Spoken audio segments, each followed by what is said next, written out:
What is going on, guys? Welcome back to another video. And today we are finishing our little position groups trilogy that we've been doing on the channel. A couple of weeks ago, we did the forward cores. Feel free to go check that out. Last week, we did the defense cores. And now we're doing the goalie tandems because obviously there's been some movement within goalies this offseason. The Edmonton Oilers potentially have a completely new goalie tandem. The Toronto Maple Leafs got Sergei Bobrovsky, who's now going to be their starter. There has been a decent amount of goalie movement within the league where we got to update this tier list. And here are the different tiers that we are going to have for this tier list. I previously had a buns tier at the bottom because I thought with the forward cores, with the defense cores, there were like clear bottom 4 or 5 like forward or defense cores in the entire NHL. I decided to just kind of shift that up because I don't think that there is distinctly like those 4 or 5 worst goalie tandems. I kind of think that those bottom 2 pairs like are a little bit interchangeable. So that is the one change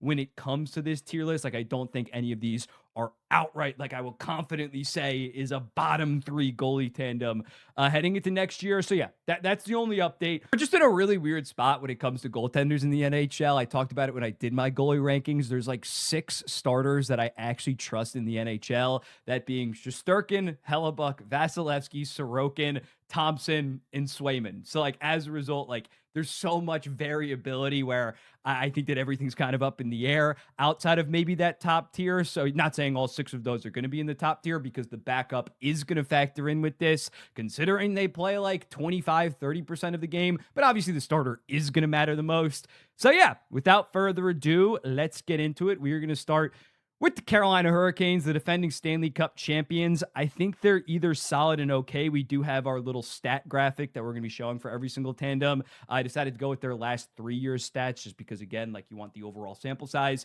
With these goaltenders, I think Carolina, it is just okay, considering we don't have that much of a track record on Brandon Bussey. This is their save percentage as well as their goals saved above expected over on Money Puck, which is a great stat, which factors in like the overall quality of chances that they face, not just the pure save percentage and goals against. But yeah, Kochetkov, if he can return to like 2024, 2025 form and can actually stay healthy, this definitely goes up. But I just think that there's so much uncertainty that you got to have them in okay. The rest of their team, like I had them in elite for for forward core. I had them in elite for defense core. Obviously coaching their elite. Obviously general manager, like they check every single box. They don't need to spend that $8-9 million on a goalie tandem. They can run out that goalie tandem that next year I think is only going to cost like $4.5 million. So I'm not hating the Carolina Hurricanes. I think that their fans are going to agree with that. But yeah, the Stanley Cup champions are just okay. Next up, the Philadelphia Flyers. I think that this is a very, very good goalie tandem, especially considering Sam Erson's out. Joseph Woll is in. Joseph Woll, he has to stay healthy. That has obviously been a problem, especially the last 2 years. But in 2024 and 2025, he was a damn good, pretty easy top 25 goalie in the NHL. And Vladar, considering he broke out last year, and he is 28 years old. It's not some guy breaking out at like 32 where you think it's a complete fluke. So yeah, I just think that they have 2 very good kind of 1Bs. You could argue that Vladar is a 1A after what he did last year. But yeah, this group in a Vladar 45 game, Joseph Woll 37 again, if he can stay healthy, they're probably going to give the Philadelphia Flyers like a solid 904 save percentage, which I know really doesn't sound like much, but in the modern NHL, you would sign up for a 904 tomorrow heading into next season, unless you have like one of the truly elite tandems. But yeah, I think this is a really good tandem by the Philadelphia. Can't put them in elite because, again, they just don't have that guy that could be like, you're probably going to give me 50 games in above a 905, but definitely in good. The Chicago Blackhawks, good to solid. Like this is probably the strength of the team heading into next year, considering Spencer Knight has been so good the last 2 years since he came back from his battle with OCD. Soderblom is a little bit of a question mark. 2024, he had to bear so much of the load, so obviously he had shit save percentage, shit goal saved of expected, but he's been serviceable the last 2 years. So I think I'm gonna put him in solid. If they had a better backup, a more reliable backup, I'd probably put them in good. Spencer Knight, I think I had him, 11th in my goalie rankings, where, yeah, closer to solid than good. San Jose, I think it's between meh and okay. It really just comes down to, is Askarov going to take that step? Because last year took a little bit of a step back. Like San Jose wasn't that good of a team, but he's kind of in a make or break year. He has one more year left at $2 million. They obviously have Ravensburgen in the prospect pool, had a really good year last year. So he kind of has to prove himself. Nedeljkovic is just like a solid backup. He can give you 25 to 30 games. But what is Askarov going to be? Because again, last year with an 883, that ain't going to cut it. Goaltending was a serious question mark. Again, I understand if you have them in okay, if you're very confident in Askarov, maybe I will move them up at some point. But right now, I am going to put them in meh. For the Buffalo Sabres, I think you got to go with good. Similar to Philadelphia, they just have two very good, like 1Bs in my opinion. Alex Lyon has been really underrated the last couple of years, and UPL had a bit of a down year in 2025. But this year he bounced back with a 909. So yeah, both of these guys, similar to Philadelphia, UPL is probably going to play 45, 48 games. Lions going to play 34 to 38. And if they can give you mid 900s, you take that every day of the week. Next up, Columbus. Merzlikins is a big weak link here. I'm very high on Jet Greaves considering what he did last season and even in 2025, although it was like 10 games. I think that he's a true like top 12 goalie in the NHL. Yeah, Wall Greaves has been so good, been so promising. Merzlikins, unfortunately, has been pretty objectively bad the last 3 seasons. Maybe he can give them like you'll take an 895 with him heading into next year. I just can't even guarantee that at that point. I'm not sure if they have like an AHL goalie that can maybe come up, but he's making $5.3 million or whatnot. So he's probably going to be the backup for like 25, 30 games. So I just think, unfortunately, Elvis Merzlikins does hold them back. But I hate to say this, they're closer to solid than good if they can get okay production out of Merzlikins. Boston Bruins, I think, are pretty elite when you look at the fact that Swayman bounced back last year, reestablished himself as that top 6 goalie. Pretty clearly number 6, in my opinion, considering that 2025 season was so shaky. But yeah, he was awesome. And then they have Mikey DiPietro, who hasn't really broken into the NHL, but he won AHL Goalie of the Year. He's had like 2 other 920 seasons in the AHL. He has been so damn good that I think that he can come in and play 20 to 25 games and put up like a 905, 910 for them. They are just consistently pumping out amazing goalie tandems. It did fall off in 2025 and even 2026 because Korpisalo was so bad. But yeah, DiPietro's hopefully finally ready. He's pretty old. He's like 26 or 27. So it's not even like he's some youngster that's like breaking onto the scene at 21, 22. So yeah, I think that this is going to be an extremely elite tandem. I know that there's, again, not that much of a track record on DiPietro at the NHL level, but the AHL numbers are so overwhelming. Anaheim, I'm going to go with okay. Dahl took a little bit of a step back last year. The analytics were more kind to him than the save percentage at 888. He was very good in the 2025 season when he was splitting starts with John Gibson. The problem is the backup is Ville Husso most likely heading into next season. And Ville Husso has just been a pretty bad goaltender the last 3 seasons, basically since he left St. Louis. He was bad in Detroit in 2023 as well. So yeah, Dahl is going to probably have to play like high 50s games behind not that good of a defense. Unfortunately, I know that shouldn't factor into this, but yeah, it's not that good of a tandem, unfortunately, after they had a top 5 tandem in the entire NHL during that 2025 season. Detroit, I think that they are okay. You look at John Gibson, I think that he is like a borderline top 20 defenseman. Goalie. I think I had him at like 19th or 20th. He was very good last season. He was very good in 2025. And Tarasov, he's been like a serviceable backup. He's nothing special, but he can give you probably 20, 25 games at a 895 even you'll probably take for Detroit. So I think that this is an okay tandem. It doesn't wow you. Also, John Gibson has been so inconsistent season to season that I can't assume that his last 2 years of play will carry on, but it's okay. I like Calgary's tandem. I know that Mr. Devin Cooley does not really have the biggest track record, but he was very good for them last season, better than Dustin Wolf. And I'm not selling my Dustin Wolf stock considering what he did in the 2025 season. So I think he's going to bounce back. Cooley's not going to have a 909 and 17.3 goals saved of expected in like 25 games, but I think that he's going to be a serviceable backup. And I still have Dustin Wolf as a top 10 goalie in the NHL for me. So I think they grade out about to good. It's without a doubt the strength of this team heading into next season. I think that their forwards and their defense core were both in the buns tier. So yeah, they might hurt the tank. They might ruin the tank by putting up pretty solid goalie numbers.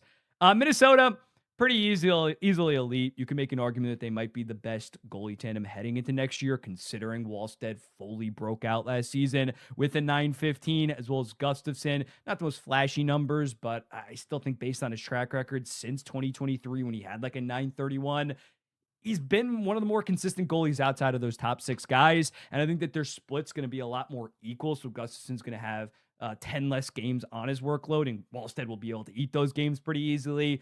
Where, yeah, they're probably both going to have like high 900s, low 910s. The defense core is pretty elite. So, yeah, I just think that Minnesota's not going to allow a lot of goals heading into next year. And I think that it's pretty easily an elite tandem. My New York Islanders, it's tough. It's either going to be Vanacek or Varley. Varley did not play at all last year and was shut down pretty early in 2025. So I love Sorokin. I think he's easily a top 5 goalie in the NHL. They just might have an absolute hole at backup goalie. And although Riddick last year started out very good, he fell off a cliff. Then Sorokin had to play so much. Then Sorokin slowed down. So I just can't put them in good right now. Again, Varley last full season, he was very good with the 918 in 2024. Believe, yeah, he took over like the starting job down the stretch and started for them in the playoffs, but he's been out of hockey for like a year and a half. So I can't be confident. And Vanacek has not been good like the last 3 years for the most part. So I think you got to just have him in good. Florida, I don't think this is that good of a tandem, man. I know that they're going to put up better numbers next year on Florida, especially Markstrom with an 883 last year, going from New Jersey to Florida. But yeah, Markstrom just hasn't been really good the last 2 years, not since 2024. And even when he was in Calgary, he'd have one great year, one shit year. So maybe you're banking on that bounce back this year, but now he's like 36 years old. And Schmid is like an okay backup. So I don't think I'm hating on Florida. I'm sure they're going to have better save percentage numbers than a lot of the teams in the NHL, just because Florida is probably going to be a very good team. But similarly to Carolina, it's more so just because they're on a very good team than anything else, if we're going to be honest. Los Angeles is tough, man. It's two kind of unks, two older guys, and they've kind of oscillated. You look at Kemper in 2024, awesome. He was the goddamn Vezina finalist alongside Hellebuck and Vasilevsky, but he fell off, and he also had a down year in 2024, so I have no fucking idea what to expect out of Darcy Kemper heading into next year, and he's like 36 years old.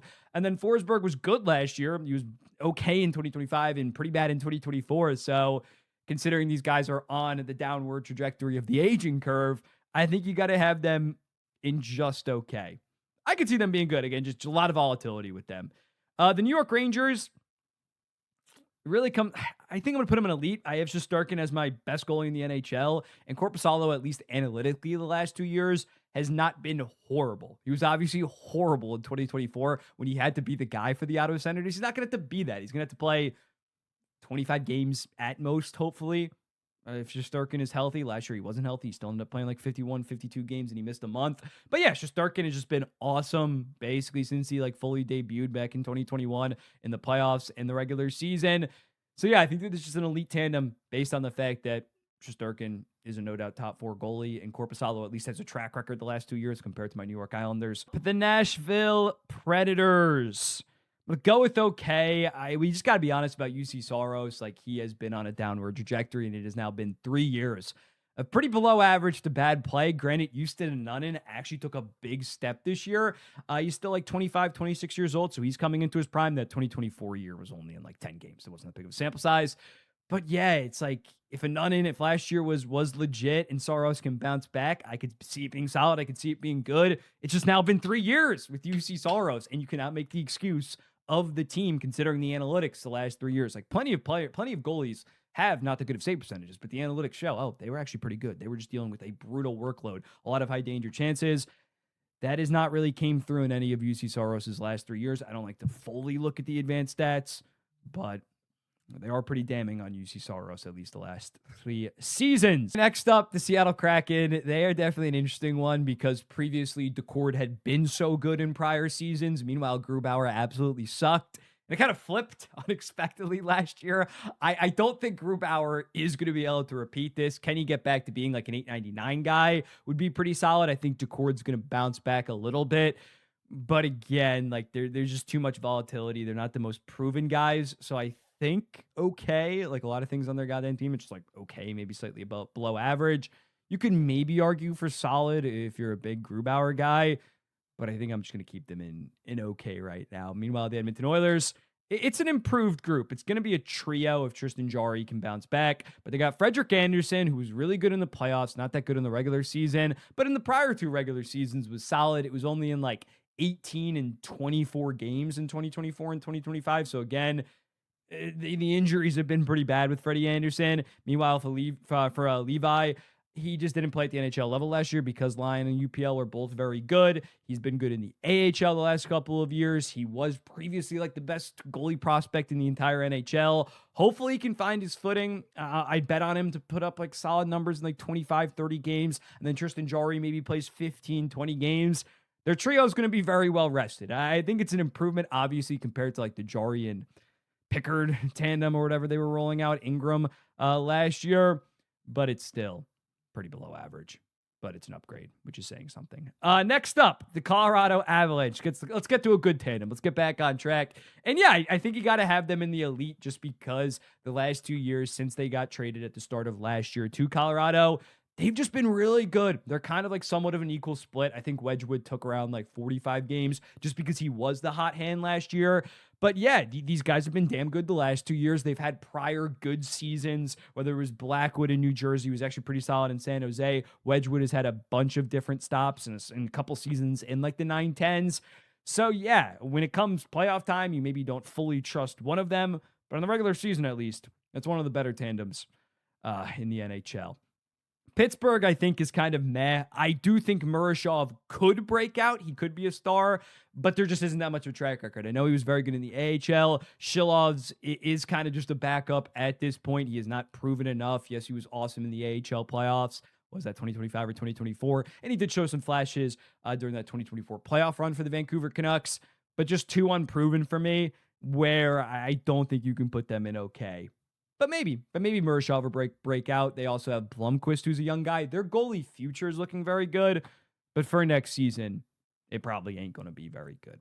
The Tampa Bay Lightning, I think you got to have an elite, especially considering they picked up Dennis Hildeby to be their backup. They had been rolling out Johansson for like 3 straight years, and he just continuously wasn't very good. And as a result, Vasilevsky had to play like 60 games a season, and that would kind of fart out come the playoffs. And yeah, Hildeby was very good at the NHL level this season. He's had prior very good AHL seasons. He's a big-ass dude. I think he's like 6'5", 6'6". So hopefully he can provide low 20s games in like the high 890s, 900s, probably 900s considering Tampa. It's going to be a pretty damn good team. And yeah, Vasilevsky won't have such a workload on him like he has prior years, hopefully. And Vasilevsky's just been extremely elite the last 2 years. St. Louis, it's tough because Binnington was so bad this season. I think he is going to bounce back. I am extremely high on Hofer heading into next season. Hopefully Binnington, he's not going to be playing as much, only like 25, 30 games, and then Hofer can fully become that starter. And yeah, Hofer the last 3 years has been a very good goalie. He's still only like 25, 26 coming into his prime. So yeah, I think this is a good tandem as long as Binnington gets back on track. And last year was pretty ugly, but he was pretty good at the Olympics. So I think that he will. Toronto, again, if I'm assuming that Stolarz is going to be healthy, I think that it is a solid to maybe even good tandem. Bobrovsky wasn't good last year, but I think that he's going to get back on track. They also have the guy in the AHL. I always forget his name. Akhtamanov, who might also get some games. So yeah, I think that last year their goaltending was horrible because Woll was hurt. Stolarz was bad. Woll was also bad when he played. But I think they're going to get back on track and deserve a spot. And solid. The Winnipeg Jets, I think that it is pretty elite, even though Stuart Skinner, yes, he has his gaffes. Yes, he has his brain farts. I think when he only has to play like 20, 25 games next season, assuming Connor Hellebuyck is the starting goaltender, obviously they trade Connor Hellebuyck, they shoot all the way down, potentially to the bottom. But yeah, Connor Hellebuyck, I do not think that he's going to stay in the 890s. I think he's going to get back on track. And I think Skinner in a more reduced role with a lot more pressure when he had to like be the guy in Edmonton for 3 seasons. I think he's going to have a solid season. And even the analytics have been pretty nice to him. It hasn't solely been him to blame in Edmonton, at least. The Ottawa Senators, Olmark, I think, is going to be better, but why did they pick up Sam Ersson, man? Why did they pick up Sam Ersson? He has been so bad the last 2 years, and they signed him to like a $2.2 million contract. Yes, Merrilainen is also there, and maybe he'll win the backup job, but even Merrilainen hasn't been good since he had that little stretch in like, what was it, January of 2025 to help the Ottawa Senators make the playoffs. Again, I think Olmark, once he came back from his mental health break, he was much better. Where I think he's going to return to being like a top 20 goalie, top 15, maybe even top 10. But the backup is so underwhelming, where I think you got to have him there. I guess Golden Knights, I feel like I'm just like filling up this row right now, where I might have to move some other teams down. Will Aiden Hill bounce back? That's really what it comes down to. Because again, this guy was amazing in their 2023 run. His first 2 years, kind of as the starter, was pretty good, and then he just completely fell off a cliff. Carter Hart was bad in the regular season, and then really bad in the Cup final. Good in the first 3 rounds, but yeah, I just don't think that this is that good of a tandem. And Aiden Hill's on one of the worst contracts. In the NHL, the Dallas Stars, I think that it's elite. I think Casey DeSmith is really the underrated guy here. Ottinger's been like a solid guy, solid starter in like 50 to 55 games a season. But DeSmith, the last 2 years, has really emerged as one of the best backups in the entire NHL, where they've posted awesome analytics the last 2 seasons. Their just analytical profile last year wasn't very good, especially at 5-on-5. But yeah, I think this is an elite tandem just because you have that solid guy that can give proven results in like 55 games, as well as a guy that the last 2 years has what, like a 911 save percentage. So I think it's pretty elite. Utah.